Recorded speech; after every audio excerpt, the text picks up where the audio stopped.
அப்புறம் 11 கீழ்கணக்கு என்னென்னு யாராவது கேட்பாங்களா நம்மளை? 11 கீழ்கணக்குனா நீதி நூல் அப்படின்னு சொல்லுவாங்க. 4 அடியாரில் ஆரம்பிக்கும், 7ஆதி கை நிலையில் முடியும் அந்த 18 நூல்கள். 4 அடியார், இன்னா 40, இனியே 40, கார் 40, களவழி 40 அப்படின்னு துவங்கும் அந்த 18 நூல்கள். திருக்குறள், சிறுபஞ்சமூலம், ஆசாரக்கோவை அப்படின்னு 18 நூல்கள். அது இந்த 18 நூல்களில் ரொம்ப முக்கியமான நூல் திருக்குறள் தான். ஆமாம், 4 அடியார் அர்த்தமுள்ள நூல். அதில் கூட ஒரு பாட்டு ஒன்று வரும்னா, பலகற்றோம் யாம் என்று தற்புகழ வேண்டாம். ரொம்ப தான் படிச்சுனேன்னு தற்புகழாதடா, எனக்கு தெரியும் என்னை பற்றி அப்படின்னு சொல்கிறாங்கல்ல. பல கற்றோம் யாம் என்று தற்புகழ வேண்டாம்,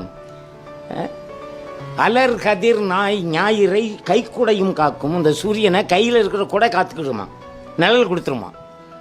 அலர் கதிர் ஞாயிறை கைக்குடையும் காக்கும்.